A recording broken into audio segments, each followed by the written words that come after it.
Hey everybody, welcome back to the channel. In today's video we're going to be starting some reviews for stuff we have watched, or I have watched by myself, one or the other. I'm just going to go in order with how I wrote them down. I don't know if they're not in exact order of how we watched them, but... Can't remember that. Huh? Can't remember that. Yeah, don't keep up with that too well. We just kind of throw them on. Sometimes I forget to rate them on Letterboxd for days, and then I remember, and yeah, so...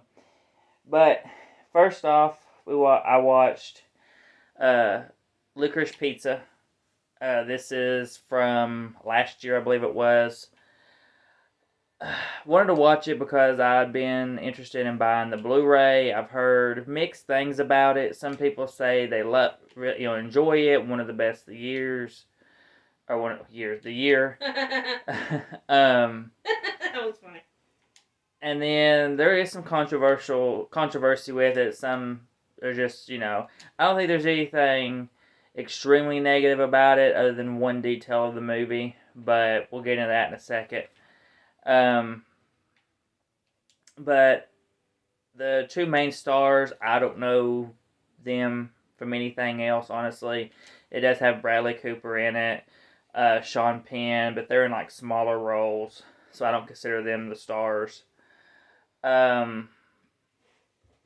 So basically this is about a high schooler who it's picture day, and this girl works for the company that's taking the pictures, and he ends up liking her, kind of like that love at first sight thing, and they slowly gain a friendship / relationship, and this basically just follows that through however many months or whatever. I enjoyed the film. I will say one of my biggest negatives is the runtime. This is over 2 hours long, and you feel it at times. I think this movie could have really been cut back. I don't necessarily feel like the Bradley Cooper stuff and maybe even the Sean Penn stuff was really needed for this movie. They try to establish jealousy a lot in this, and I think they go too much with it. I think it could have been scaled back a lot, which I get. The girl has a lot of dilemmas, which we'll get into in a minute. So she's really got to try to figure out a lot of things. But in general, it just felt too long. So that was one of my biggest drawbacks. And the controversial part of the movie is, of course, the relationship between the main guy and the girl, because he's 15 and she's 25. It's a big age gap. During that time frame, it's a big age gap. And a lot of people I've seen have had a lot of issues with that, with the fact that he's a, junior or so. What's 15? That'd be junior? Yeah. In high school? Well. Or sophomore? Sophomore in high school. And her being 25 and an adult. Well, there's that, and then they're also just completely different points in their life. Yeah. To me, I mean, am I saying that they're wrong for seeing the controversy in it? No. I think there obviously is some controversy there with the age gap. But, I mean, mainly with him being it's also it's sort of the same concept of if she was 25 and he was 45. If she's... Except they're not minors. Or if she's 25 and he's 35 or whatever. I mean, we don't have issues with it when it's a 10-year age gap as long as they're both legal.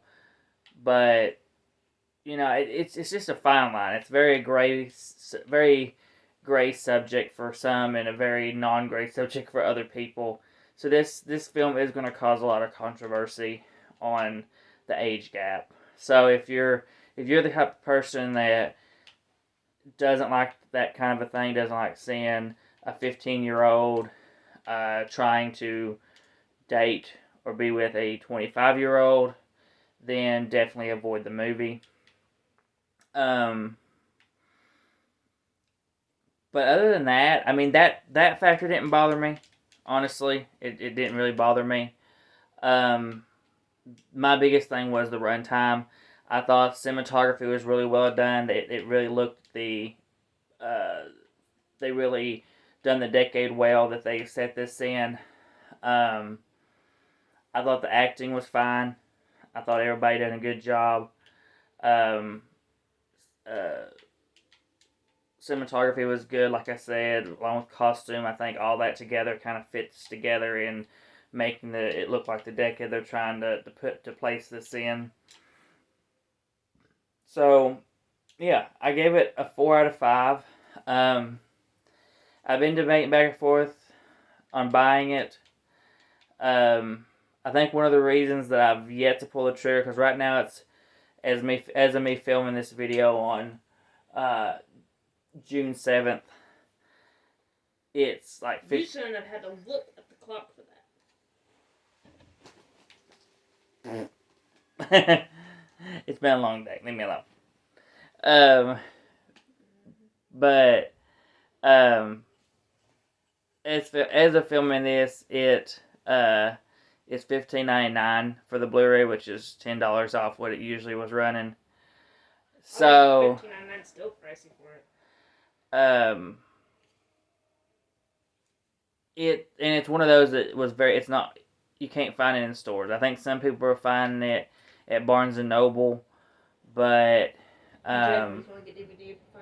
yeah, in general, it's either not showing up or it's only DVD in stores. So I've been debating back and forth. I think the thing that's making me question it is the runtime of would I want to watch it? Would I watch it again? How many times would I watch it again? Even though I gave it a 4 out of 5, because it does drag at times, and it does make you feel that runtime. I definitely wouldn't call it best of the year. It was just really good. I can see top 10, but of that year, but I don't know about top 5 or best. But everybody has their own preference in movies. I do enjoy rom-coms and stuff, so this was up my alley. The thing is, as far as like being up there in the best, it's gonna be harder to do that because now that things are starting to get a little bit more back to normal because COVID's been happening for so long, things are starting to pick back up with the amount of movies coming out. Yeah. So we'll see if I decide to purchase this or not. I'm not sure. I've yet to decide. You know, trying to be more selective, especially if it's a more expensive title. If it's like $1 or $2, that's one thing, but you know. But anyway, so yeah, 4 out of 5. I would say give it a watch, but definitely know going in that there is an age gap. He is a minor technically, and she is an adult. So even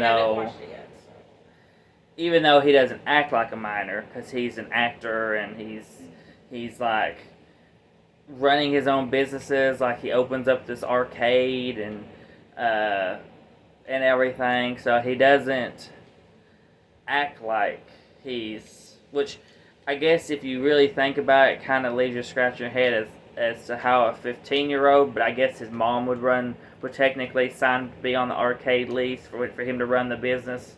He would just be the boss because his mom does help him in this movie, so I'm assuming she probably was the one that put her name on the lease and stuff for the building for him to do the arcade and all that he did.